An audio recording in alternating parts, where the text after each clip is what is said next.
Jai Ram Krishna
Hari तुझे नाम गाईन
गाईन अखंड हरी तुझे नाम गाईन अखंड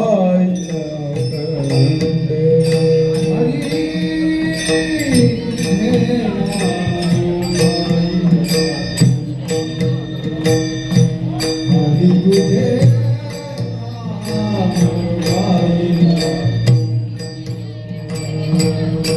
हरी तुझे नाम गाईन अखंड गंगे नाम गाईन अखंड यावी पाखंड लेने गाई यावी पाखंड लेने गाई अंतरी विश्वास अखंड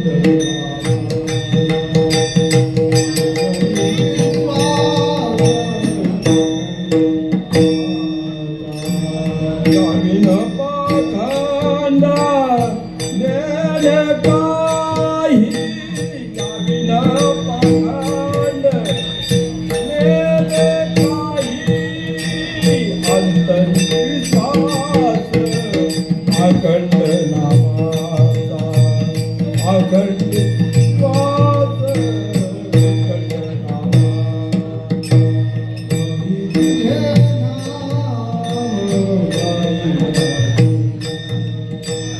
हरी तुझे नाम हरी तुझे नाम गाईन अखंड हरी तुझे नाम गाईन अखंड या विन पाखंडाने गाई या विन पाखंडाने गाई अंतरी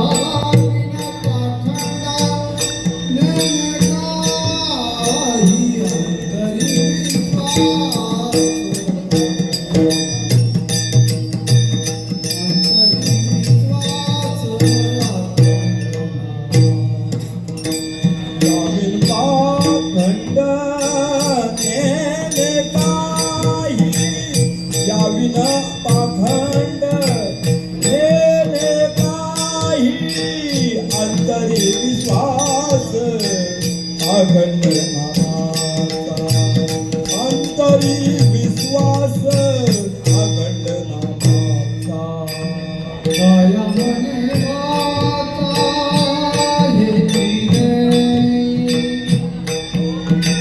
काया मने वाचा काया मने वाचा हे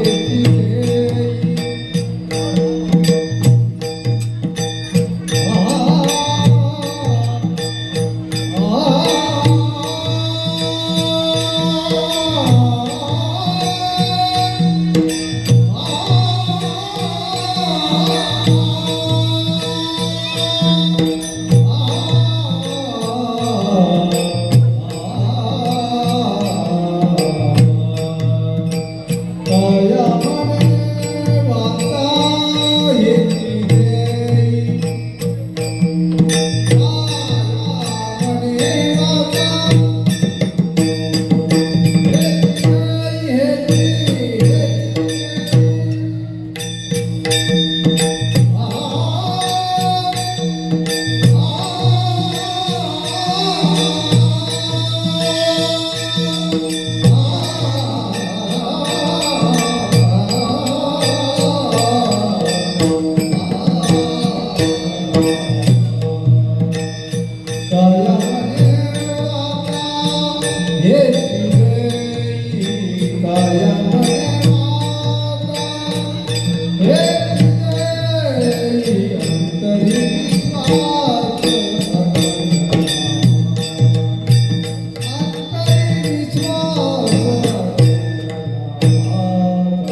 भगवान की माऊली ज्ञानेश्वर महाराज जगद्गुरु तुकाराम सद्गुरु मोरे माऊली महाराज की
हरी तुझे नाम गायना खंड याविन पाखंड नेने काही अंतरी विश्वास अखंड नामाचा काया मने वाचा हेची देई तुका मने आता देई संत संग तुका मने आता देई संत संग तुझ्या नामे रंग भरो मना अंतरी विश्वास अखंड नामाचा काया मने वाचा हेची देई ब्रह्मानंदं परमसुखदं केवलं ज्ञानमूर्तिं द्वन्द्वातीतं गगनसदृशं तत्त्वमस्यादिलक्ष्यम् एकं नित्यं विमलमचलं सर्वदी साक्षीभूतं भावातीतं त्रिगुणरहितं सद्गुरुं तन्नमामि महायोगपीठे तटे भीमारत्यं वरं पुण्डरिकाय दान्तो मन्त्रे समागत्य तिष्ठान्तमानन्दकन्दं परब्रह्मलिङ्गं भजे पाण्डुरङ्गं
पांडुरंगा करू प्रथम नमन दुसरे चरणा संतांच्या त्यांच्या कृपादाने कथेचा विस्तारू बाबाजी सद्गुरु दासुतका नमो सद्गुरु तुकया ज्ञानदीपा नमो सद्गुरु सच्चिदानंद रूपा नमो सद्गुरु भक्त कल्याण मूर्ती नमो सद्गुरु भास्करया पूर्ण कीर्ती मस्तक माझे पायावरी.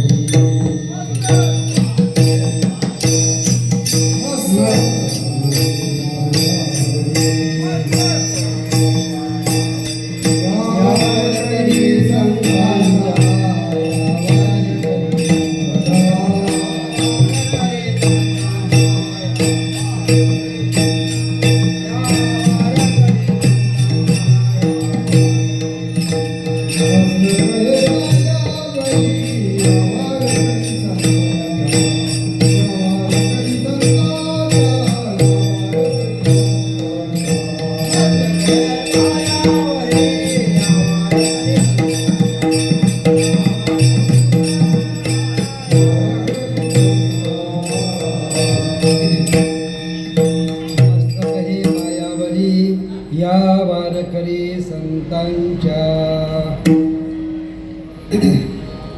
माऊली महावैष्णव श्री तुकोबाराय आपल्या या गाथ्यामधील उत्कृष्ट असा अभंग आजच्या या कीर्तन सेवेसाठी पुढे घेतलेला आहे. हा अभंग अचानक घेतलेला आहे आणि वारकरी संप्रदायाची एक नियमावली आहे आणि या ठिकाणी अधिकार वर्ग असल्यामुळं अभंग तशा पद्धतीने घेणं गरजेचं वाटलं, त्यामुळं हा अचानक अभंग पुढे घेतलेला आहे. कारण का तर कोणत्याही नामयज्ञाची सुरुवात करताना आपल्याला नामाने सुरुवात करायची असते आणि शेवट संतांच्या मागणीतून आपल्याला मागणीभर मागणी करायची असते. म्हणून या अभंगामध्ये नामाचं महत्त्व आणि संतांच्याकडं मागणीसुद्धा तुकोबारायांनी मागितलेली आहे देवाकडे. म्हणून हा अभंग आजच्या या कीर्तनरूपी सेवेसाठी निवडलेला आहे. आपल्याला आता जास्त वेळ न घेता, कारण आपली वेळ होती 3 ते 4, परंतु आपल्याला 4:15 4:30 म्हणजे वाजले आपल्याला चालू करायला. त्यामुळं आपल्याला पुढे सुद्धा कार्यक्रम आहेत, त्यामुळं त्याचं भान हे राखणं खूप माझं पण मोठं कर्तव्य आहे. कीर्तन आपलं कितीही उशिरा झालं तरी आपण वेळेत बंदच करायचं आहे, कारण पुढं सुद्धा आपल्याला कार्यक्रम वाढवायचे नाहीत. त्यामुळं आजच्या या अभंगामध्ये सुरुवात करण्यापूर्वी थोडंसं मला आजच्या या कार्यक्रमाचं निमित्त प्रवृत्त सांगायचं ते म्हणजे असं. प्रभू विश्वकर्मा जयंती महोत्सव गेली 31 वर्ष या पांचाळमय ब्रह्मसुतार समाज पिंपरी चिंचवड या ठिकाणी गेली 31 वर्ष अखंडीपणाने हा कार्यक्रम करत आहेत आणि या कार्यक्रमाला दिवसांदिवस उत्स्फूर्तता वाढत आहे. परमार्थाकडे लोक आमची वळत आहेत, हे सुद्धा आमचं भाग्य आहे. आणि दुसरी गोष्ट म्हणजे मला या ठिकाणी आमच्या महाड पोलादपूर वारकरी संप्रदायाचे ज्येष्ठ मार्गदर्शक आदरणीय अनंत महाराज मोरे यांना फक्त सहज विण्यासाठी फोन केला. महाराज म्हटलं तुम्ही कुठं आहात? तर म्हटलं मी आता देऊमध्ये आहात. तर म्हटलं या तुम्ही इकडं. तर महाराजांनी कोणताही कसलाही मनात किंतु परंतु न आणता या ठिकाणी ते आलेत. खरोखर हे मी माझं भाग्य समजतो, कारण मोठी व्यक्ती आहे आणि सहज इथं आम्हाला लाभली, हे मी माझं भाग्य समजतो. त्याचबरोबर आमच्या महाड पोलादपूर वारकरी संप्रदायाचे विद्यमान कार्याध्यक्ष आणि एक उत्कृष्ट असं कार्य आमच्या वारकरी संप्रदायाचं नेतृत्वसुद्धा ते करतायत, नितीन महाराज चव्हाण. आणि त्याचबरोबर एक अभ्यासू व्यक्तिमत्व महाड पोलादपूरचं, खरोखरच एक अतिशय उत्कृष्ट असा अभ्यास, त्यांचा दांडगा अभ्यास आहे आणि ते कीर्तनामध्ये सुद्धा परखड बोलतात आणि असं उत्कृष्ट असं कीर्तनामध्ये ते त्यांची ते छाप पाडतात कुठेही गेले तरी, आमचे सुधाकर महाराज. आणि ते सुद्धा या ठिकाणी मला लाभलेले आहेत. त्याचबरोबर या ठिकाणी पहिल्यांदाच आमच्या समाजाचे पिंपळकर महाराज या ठिकाणी पहिल्यांदाच या ठिकाणी उपस्थित राहिलेत, त्याचं मी त्यांचं स्वागत करतो. आणि महाराज तुम्ही पण पिंपळकर आहात आणि मी सुद्धा पिंपळकरच आहे, त्याच्यामुळे भावकी आता आपल्याला जो उपयोगाला येणार आहे. त्याचबरोबर आपल्याला या ठिकाणी बाबा आहेतच, आवेश महाराजांचे वडील आहेत, त्याच्यानंतर कानेकर साहेब आहेत, कानेकर साहेब आहेत, पांचाळ साहेब आहेत. आणि प्रत्येक ठिकाणी मला फोन करो अथवा न करो, महाराजांचं कीर्तन आहे त्या ठिकाणी विनेकरीची सेवा निष्ठेने करतात ते म्हणजे आवेश महाराज सुतार. आणि महाराज महत्त्वाचं म्हणजे आमच्या समाजामध्ये मी त्यांच्याकडे एक माझ्यानंतरचा कीर्तनकार म्हणून त्यांच्याकडे पाहतोय आणि गेली 2-4 वर्षे मी त्यांच्याकडनं ते घडवून आणण्याचा प्रयत्न करतोय, पण थोडं ते लांब जात आहेत. त्यांच्यावरती पण प्रभू विश्वकर्माने काहीतरी जादू करावी आणि ते माझ्या अटॅचमध्ये अजून यावेत आणि पुढच्या वर्षी त्यांनी या ठिकाणी उभं राहिलं तर मी मागं टाळी घेऊन नक्कीच उभा राहील. विठ्ठल विठ्ठल.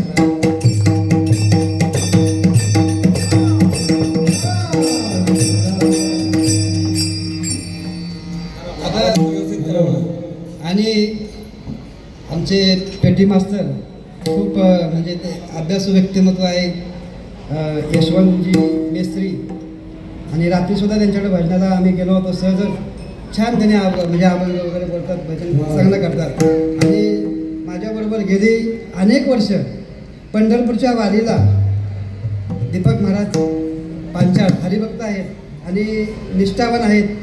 कधी पण त्यांना बोललं की महाराज चला आपल्याला पंढरपूरला जायचं आहे किंवा कुठेही जायचं म्हटलं तरी ते सहज आपल्यासाठी वेळ काढतात, कोणत्याही गोष्टीचा विचार करत नाहीत. म्हणून त्यांचंही मी स्वागत करतो. आणि आपण ठराविक वेळेमध्ये आपल्याला या अभंगावरती जेवढं काही बोलण्याचा प्रभू विश्वकर्मा सुचवतील तेवढंच बोलणार आहे आणि काही मिनिटातच आपण ही सेवा संपवायची आहे. तसं बघायला गेलं तर माझी सेवा संपलेली आहे नियमाप्रमाणे महाराज, पण तरीसुद्धा आता काहीतरी आपल्याला बोलायला पाहिजे म्हणून बोलूया. विठ्ठल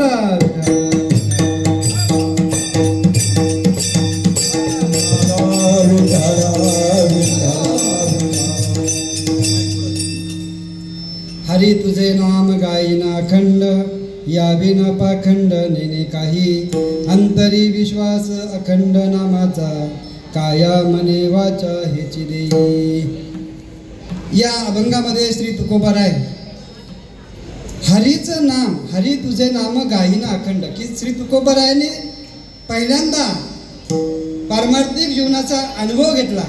पारमार्थिक जीवनाचा अनुभव घेत असताना त्यांना जी प्रचिती आली ती जगताच्या पुढं त्यांनी मांडण्याचा प्रयत्न केला.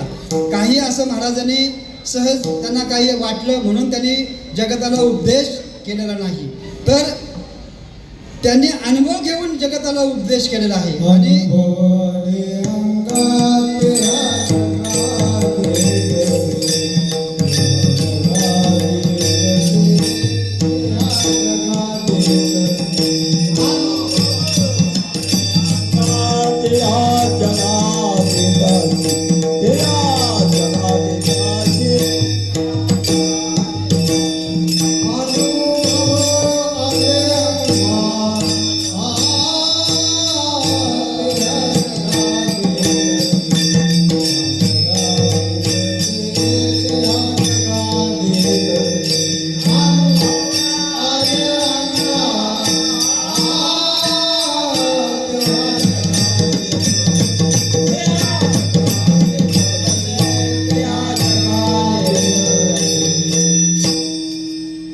महाराजांनी अनुभवच फक्त जगताला सांगितला आणि तो अनुभव सांगत असताना सुद्धा जगताचं हित कसं होईल, जगत जड जीवाचा उद्धार कसा होईल हेच तुकोबारायांनी आधी करून सर्व संतांनी आपल्या जीवनामध्ये अनुकरण करून जगताला उपदेश केलेला आहे. आमचा अधिकार नसताना सुद्धा आम्ही या ठिकाणी उभं राहतोय हे आमच्यावरती असणारं सद्गुरूंचं संतांची कृपा आहे. त्याचबरोबर अशा आम्हाला मार्गदर्शक लाभलेले आहेत की बाबा बोलतोय ना बोलू दे, अनुभवातनं सांगतोय का काय सांगतोय सर्व मंडळी सांभाळून घेतात, हे आमचं भाग्य आहे.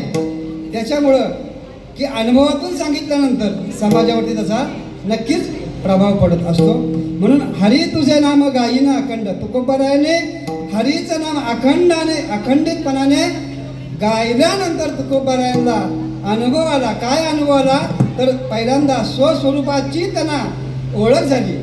आपलं स्वरूप काय आहे हे त्यांना माहिती पडलं असलं पाहिजे आणि म्हणूनच त्यांनी या जगताला त्यांनी हरिनाम घेण्यासाठी लावलेलं आहे. आणि हे हरिनाम नेमकं काय आहे तर हरिनाम घेतल्यानंतर त्याचं फळ काय आहे तर हरिमुखे म्हणा पुण्याची गणना कोण करी. तर पुण्य इतकं मिळतं तर त्याची गणती सुद्धा करता येत नाही, एवढं त्या हरिनामामध्ये शक्ती आहे आणि सामर्थ्य आहे. मग हरी म्हणजे नेमका कोण आहे तर महाराज गात्यामध्ये एक प्रमाण आहे, फक्त थोडंसं बोलतो. हरी ओम तत्सदिती एक प्रमाण आहे. तर हरी म्हणजे काय, ओम म्हणजे काय आणि तत्सदिती काय, हे कधी आपल्याला त्याचा अनुभव येईल तर हरी तुझे नाम गाईनं अखंड भगवंताचं नाम आपण आवडीने गायल्यानंतर आपल्याला हरी ओम तत्सदितीचं महत्त्व किंवा त्याची प्रचिती आपल्याला येईल. तर हरी म्हणजे काय आणि ओम म्हणजे काय तर ओम म्हणजे ओम आपण जर म्हटलं तर निर्गुण परब्रह्म तत्व आहे. कारण ओम नमोजी आद्या वेद प्रतिपाद्या जय जय सोसद्या आत्मरूपा देवा तूच गणेशू सकळार्थमती प्रकाशू म्हणे निवृत्त दासू अवधारी जोजी. माऊलीने जी सुरुवात केलेली आहे ती ओम या अक्षराने सुरुवात केलेली आहे. मग ओम म्हणजे हा एक मंत्र जरी असला आणि हा मंत्र आपल्याला आपल्या स्वरूपाकडं घेऊन जाणारा आहे, परंतु आपल्याला स्वरूपाकडे घेऊन जाणारा हा मंत्र असला तरी ओम म्हणजे काय तर निर्गुण निराकार तत्व आहे. आणि हे निर्गुण निराकार तत्व कोण आहे तर ते हरी आहे. आणि ते हरी सगुण रूपाने या पृथ्वी तलावरती अवतार झालं आणि अवतार येऊन आपल्या भक्तांचं रक्षण केलेलं आहे, भक्तांचं सांभाळ केलेलं आहे आणि दुर्जनांचा नाश केलेला आहे. मग हे आपल्याला हरी आणि ओमचं जर का आपल्याला प्रचिती येण्यासाठी आपल्याला निर्गुण निराकार तत्वची अनुभूती येण्यासाठी आपल्याला ओम याचं आपल्याला अनुभूती येण्यासाठी आपल्याला हरीचं नाम सतत गायलं पाहिजे आणि ते नाम अखंडपणाने आपण गायलं पाहिजे. म्हणजे संतांचे आपल्यावरती किती उपकार आहेत आणि नवे नवे संत हे अवतार आपल्या फक्त जगाच्या कल्याणा संतांच्या विभूती देह कष्टविती परोपकारी.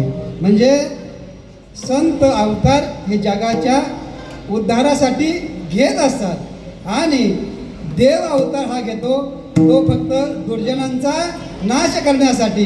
आणि तुम्ही आम्ही जे काही जन्माला येत असतो ते यायचं म्हणून यायचं आणि जायचं म्हणून जायचं.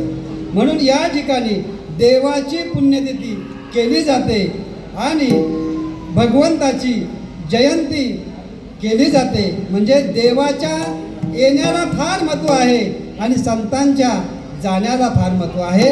आणि तुमच्या आमच्या येण्यालाही महत्त्व नाही आणि जाण्यालाही महत्त्व नाही. परंतु म्हटलं तर मागचं सर्व महाराज जातं. परंतु काय आहे तर आपल्याला जर का जाण्यातून आपल्याला आपलं महत्त्व करून घ्यायचं असेल तर आपल्याला नक्कीच ते प्राप्त होऊ शकतं. आणि आपण जन्माला आलो आणि असंच गेलो तर आपल्याला आपली मुलं नंतर वर्षश्राद्ध घालतील का नाही घालतील हेही सांगता येत नाही. म्हणून देवाची जयंती साजरी होत असते. आज प्रभू विश्वकर्मांची जयंती आहे. मग प्रभू विश्वकर्मा नेमके आहेत कोण, प्रभू विश्वकर्मा नेमके आहेत कोण तर प्रभू विश्वकर्मा या जगताची जी निर्मिती आहे त्या जगत निर्मितीचे ते निर्माता आहेत. हो, कारण निर्माता कोणतरी असल्याशिवाय या जगताची उत्पत्ती होऊ शकत नाही. म्हणून जे ओम आहे तेच हे प्रभू विश्वकर्मा आहे. आणि या प्रभू विश्वकर्माने जगताची उत्पत्ती करत असताना कशी उत्पत्ती केली तर ते निर्गुण निराकार जे तत्व होतं त्याने सगुण रूप धारण करून मायेचा अंगीकार केला आणि मायेचा अंगीकार करून या जगताची उत्पत्ती केली. आणि मायेचं कार्य हे काय आहे, जगताची उत्पत्ती. आणि मायेचं कार्य काय असेल तर अज्ञान आहे. म्हणून अज्ञान हे जीवाला जन्ममृत्यूच्या चक्रामध्ये अडकवतं आणि या जन्ममृत्यूच्या चक्रातून सुटण्यासाठीच संत आपल्याला उद्धारक आहेत. कारण आज जरी देवाची जयंती असली तरी देवते संत देवते संत देवते संत देवते संत देवते संत देवते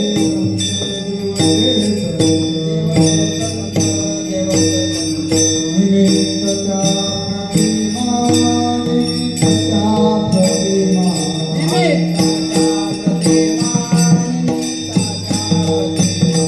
निमित्तच्या प्रतिमा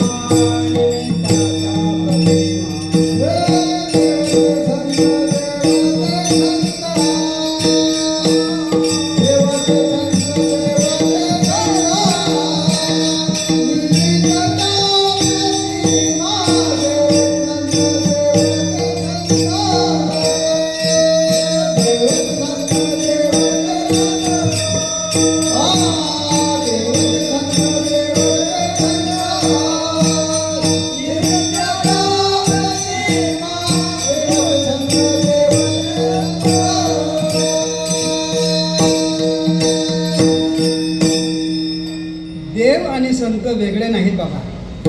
फक्त आपण आपली दृष्टी बघण्याची वेगळी असल्यामुळं आपल्याला तो भेद दिसतो देवामध्ये आणि संतामध्ये. वास्तविक जर पाहिलं तर देव संत आणि महाराज थोडंसं जरा बोलतोच तर आपला जीव आहे तो पण वेगळा नाही. फक्त आपण मम अध्यास आणि अहम अध्यास म्हणजे कारण अध्यास आणि कार्य अध्यास याचा आपल्याला पगडा बसल्यामुळं आपल्यावरती मायेने आवरण घातलेलं आहे. त्यामुळं आपण या जीवाला देहबुद्धीने या देहाला माझं म्हटलं आणि या देह संबंधाने जे काही पसार आहे त्याला माझं म्हटलं म्हणून हा जीव बद्ध झाला. हो, नाहीतर वास्तविक हा जीव मूळचा ब्रह्मस्वरूपच आहे. बद्ध होता परी बडे धागाबद्ध घेऊन या छंद मागे मागे घेऊन या छंद मागे मागे भक्त बरे म्हणजे धाराबद्ध घेऊनिया छंद माझे माझे घेऊनिया छंद माझे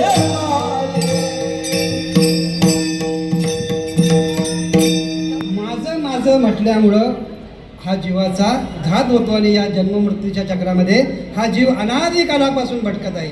आपण अजूनपर्यंत भटकतोय म्हणजे आपल्याला आपल्या स्वरूपाची अजून प्राप्ती झालेली नाही. ज्या दिवशी आपल्याला हरी स्वरूपाची प्राप्ती होईल तो दिवस आपला शेवटचा असेल. त्याच्यामुळं आपल्याला जर का आपला शेवट गोड करायचा असेल तर हरी तुझे नाम गाईन अखंड आपल्याला त्या भगवंताचं नाम गायलं पाहिजे आणि त्यासाठी आपण संतांना शरण गेलं पाहिजे. हरे प्राप्ती उपाय हरे प्राप्ती उपाय हरे प्राप्ती उपाय दरवे संतांचे पाय दरवे संतांचे पाय दरवे संतांचे पाय दरवे संतांचे पाय दरवे संतांचे पाय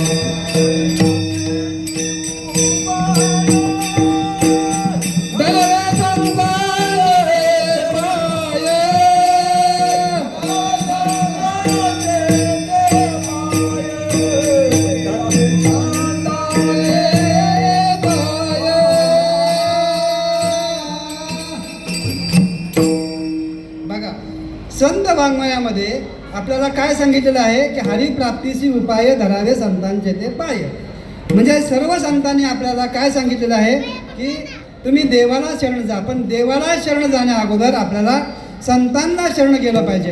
आणि महाराज एक मला संपूर्ण माझ्या समाजाला थोडंसं सांगायचं आहे. काय सांगायचं आहे तर 18 पगड जातीमध्ये संत होऊन गेलेले आहेत. परंतु खूप मोठी शोकांतिका आहे की आपल्या सुतार समाजामध्ये 3 संत महान होऊन गेलेले आहेत. एक म्हणजे या जो ज्ञानाचा पाया आहे ते म्हणजे माझी माऊली. आणि या माऊलींचा जर सांभाळ कोणी केला असेल तर माझ्या भोजलिंग काकाने सांभाळ केला आहे. आणि माझ्या या सुतार समाजामध्ये भोजलिंग काका एक थोर असे संत होऊन गेले, परंतु आपल्याला त्याची काहीच जाणीव नाही. हे खूप मोठं शोकांतिक आहे आणि दुःख आहे. मी आकुर्डीमध्ये महाराज आम्ही आलो होतो आता एक 8-10 दिवसापूर्वी. त्यावेळेला माझ्याबरोबर आमच्या कमिटीमधले काही पदाधिकारी होते, परंतु माजी विद्यमान अध्यक्ष आणि आता सध्याचे विद्यमान अध्यक्षा यांच्यासमोर मी ही माझी काय म्हणतात व्यक्त केली त्यांच्यासमोर, की दोन्ही अध्यक्षांना आणि विद्यमान कमिटीला मी असं तिथं बोललो की आपण आपल्या संतांची पुण्यतिथी ही केली पाहिजे. आपल्या संतांचं आपण महत्त्व वाढवलं पाहिजे. कारण आपल्याला जर का आपल्या वडिलांचं जर आपल्याला महत्त्व वाढवता येत नसेल तर त्या कुळामध्ये आपण जन्म घेऊन काय उपयोग बाबा. म्हणून भोजलिंग काकाने माझ्या माऊलींचा, निवृत्तीनाथांचा, सोपन काकांचा, मुक्ताईचा खूप सांभाळ केलेला आहे. आणि एवढा सांभाळ केला की त्यांना खूप त्रास झाला, परंतु भोजलिंग काकाने सर्व त्रास सहन केला. आणि आज हे सर्व वाङ्मय जो ज्ञान आपल्याला जे मिळतंय ते भोजलिंग काकाने सांभाळ केला. जरी भोजलिंग काकाने सांभाळ नसता केला तरी आपल्याला ते ज्ञान मिळालं असतं, परंतु आपल्याला आपल्या संतांची माहिती असावी. आम्ही यावेळेला त्या अहवालामध्ये सुद्धा भोजलिंग काकांचं आणि जळोजी मळोजींचं वर्णन आम्ही चरित्र लिहिलेलं आहे. तरी सर्वांनी ते अहवाल वाचा, त्याचं चरित्र वाचा, आपल्या जीवनामध्ये ते म्हणजे अंतःकरणात साठवण्याचा प्रयत्न करा.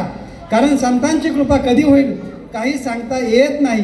का बोलतो एवढं मी ठामपणे, कारण माझा अधिकार नसताना मी जर का बोलतोय संत वाङ्मयावरती तर काहीतरी माझ्यावरती भगवंताची कृपा असल्याशिवाय नाही बोलू शकत. हो. आणि त्यानंतर भोजलिंग काकांनी जरी माऊलींचा सांभाळ केला, परंतु जळोजी मळोजी हे खूप असे वैराग्यशील संत होऊन गेलेले आहेत.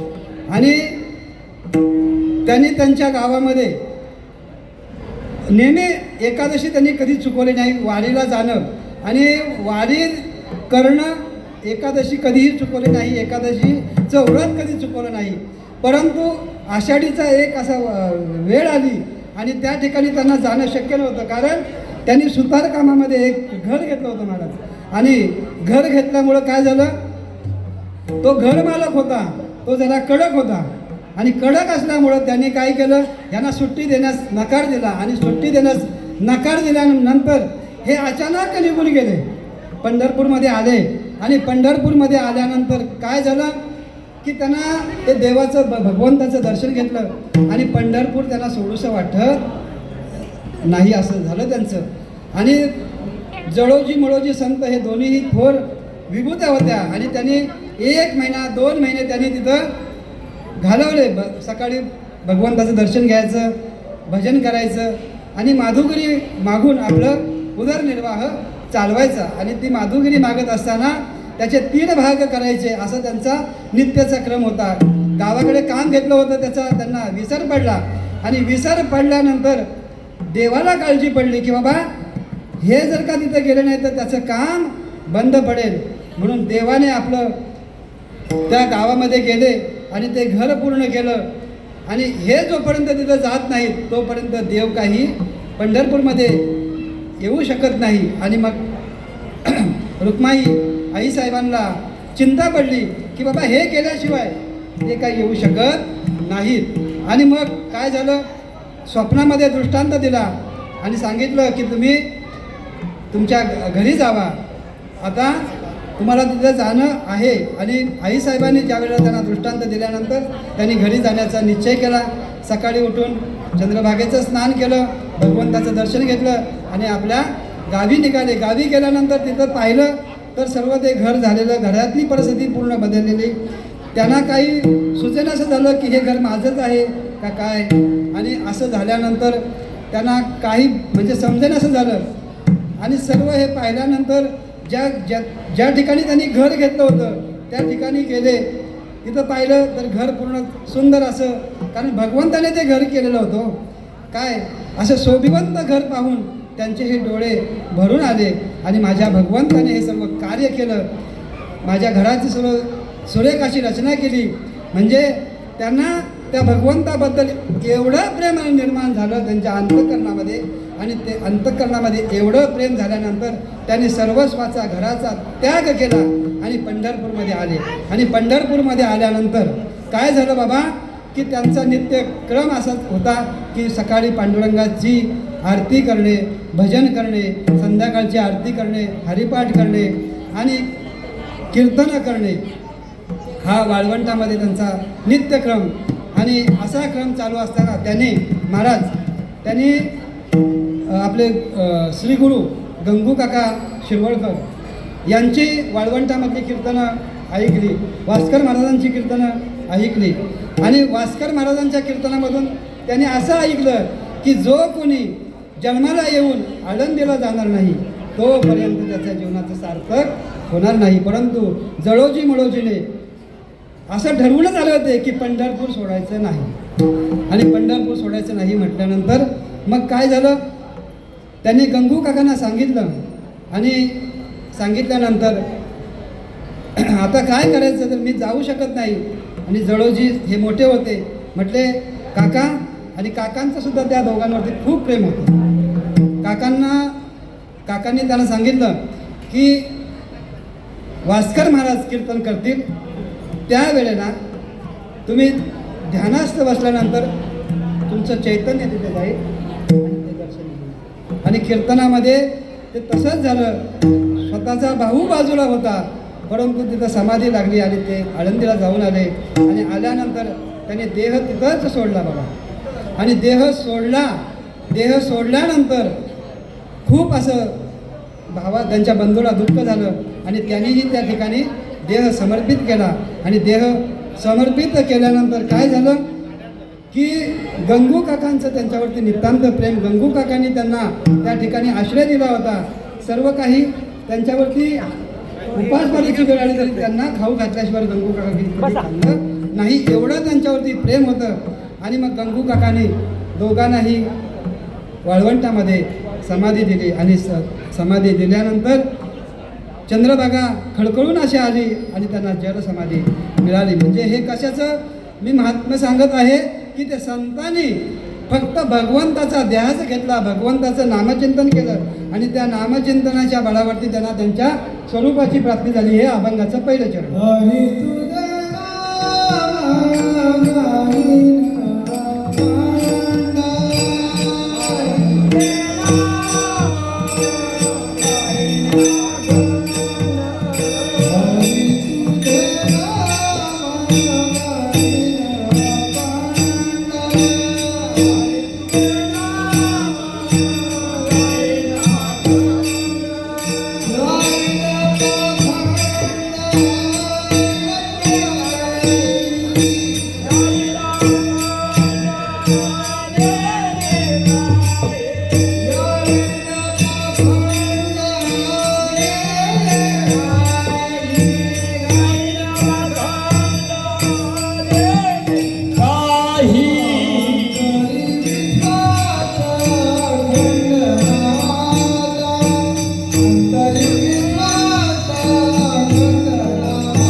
हरी तुझे नाम गाईन अखंड याविन पाखंड नेने काही. आपल्याला सूचना यायला लागलेल्या आहेत, त्यामुळं आपल्याला थांबणं आहे. आपण पुन्हा कधीतरी पुन्हा येऊ. हां, त्यामुळं अंतरी विश्वास अखंड नामाचा काया मने वाचा हेच देई. अंतरी विश्वास म्हणजे आतमध्ये मन बुद्धी चित्त अहंकार या ठिकाणी आपला विश्वास ठेवून, कारण भगवंताचं निवास कुठं असेल तर अंतकरणामध्ये आहे. आणि सुखी येतो घरा नारायण काहीच बसवणी करायचं चित्त. हो, म्हणजे तो कुठे येतो तर या साठविला हरीची हृदय मंदिरी, हृदयात भगवंताला साठवायचा आहे. आणि तो कसा साठवायचा आहे तर काया मने वाचा हेची देई. कायेने म्हणजे शरीराने, मनाने म्हणजे कर्म इंद्रिय, ज्ञान इंद्रिय हे आपल्याला कुठं लावायचे आहेत भगवंताच्या नामाशी लावायचे आहेत. आणि भगवंताच्या नामाशी लावल्यानंतर जे भगवान परमात्मा हा काय करतो की आपल्या जीवनामध्ये रंग भरतो. आपल्या जीवनामध्ये कोणता रंग भरायला पाहिजे मग त्यासाठी आपण त्या भगवंतावरती विश्वास ठेवून भगवंताचं नाम घेतलं तर आपल्याही जीवनामध्ये आध्यात्मिक रंग भरल्याशिवाय राहणार नाही. फक्त थोडासा एक चुटका सांगतो की बघा, नाव जी आहे नाव, ती नाव जड आहे, परंतु ती नाव जड असून पाण्यात तरंगते. ती कशामुळं तरंगते तर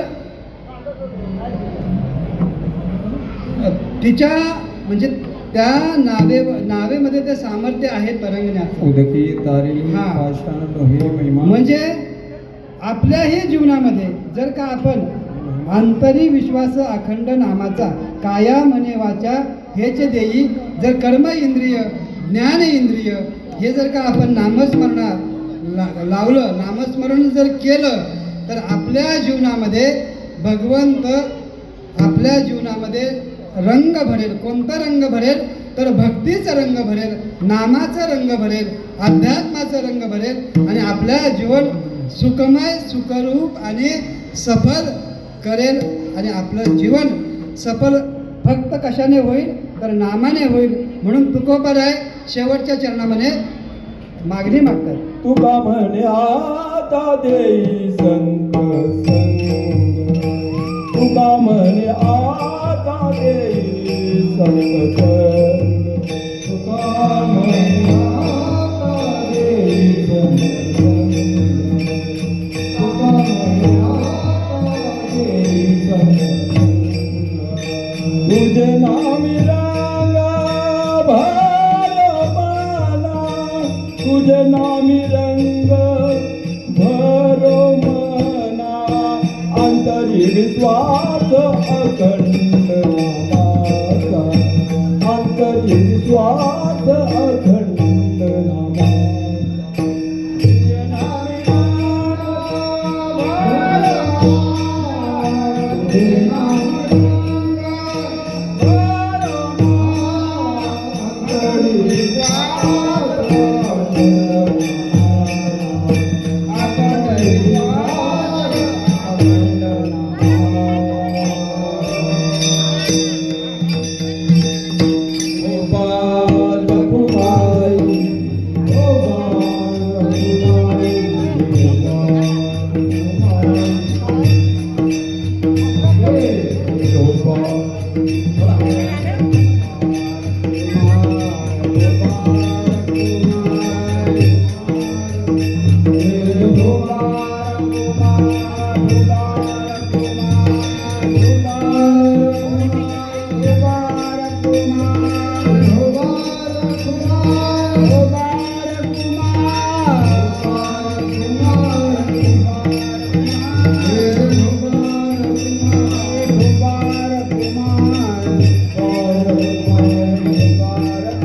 हरी तुझे नाम गाईना खंड याविन पाखंड नेले काही अंतरी विश्वास अखंड नामाचा काया मने वाचा हिची देई तुका मने आता देई संत संग तुझ्या नामी रंग भरो मना अंतरी विश्वास अखंड नामाचा काया मने वाचा हिची देई विठाला विठाला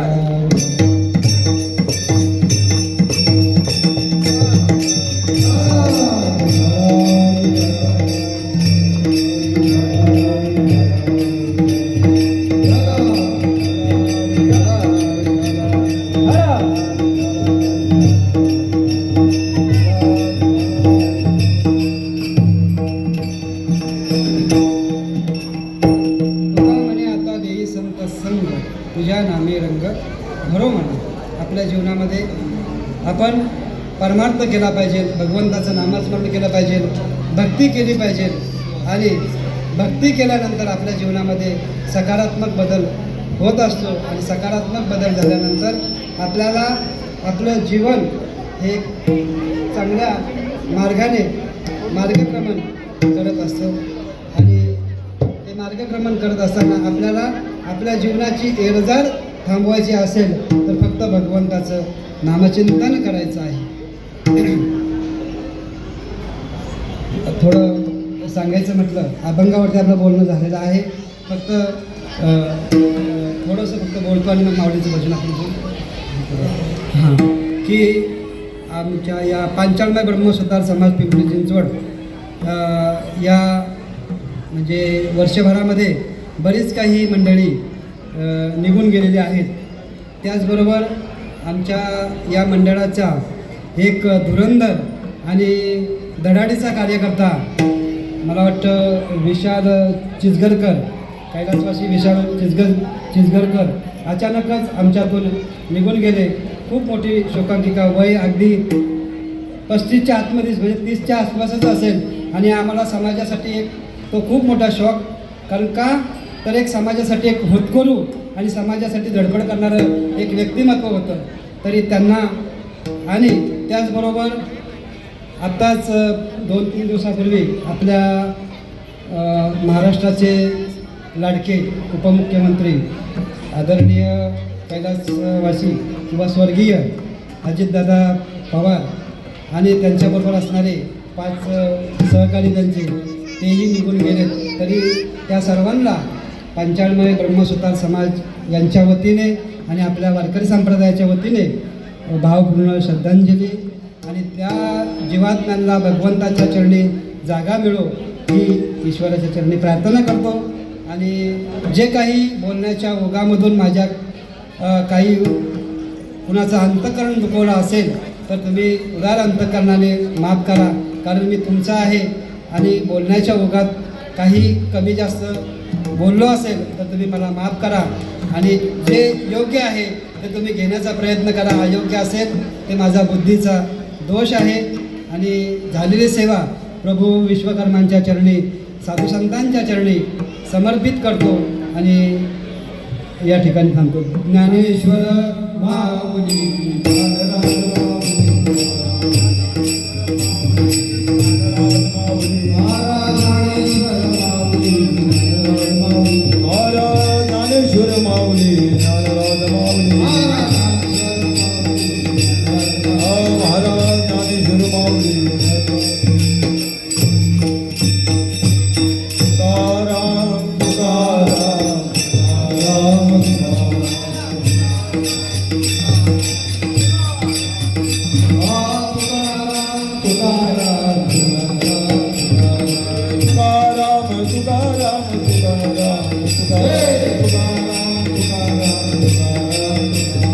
तुकाराम तुकाराम तुकाराम.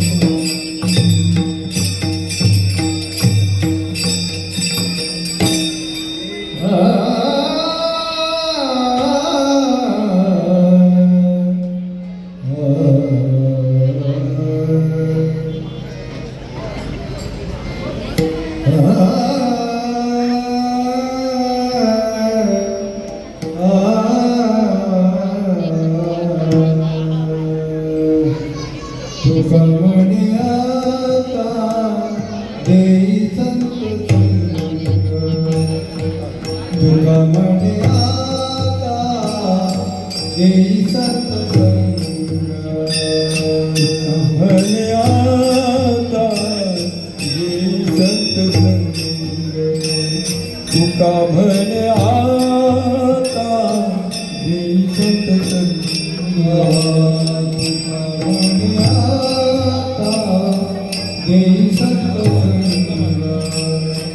तुका म्हणे आता देई संत संग तुका म्हणे आता देई संत संग तुका म्हणे आता देई संत संग तुझ्या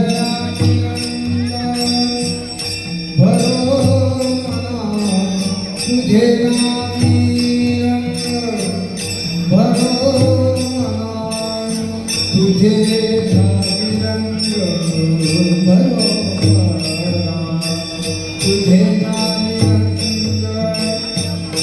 भरो मना विश्वास अखंड नामाचा विश्वास अखंड नामाचा तुझ नामी रंग भर मना तुझ नामी रंग भर मना अंतर्विश्वास अखंड नामाचा अंतर्विश्वास अखंड नामाचा कायमने माता हेची देई कायमने माता हेची देई कायमने माता हेची देई कायमने माता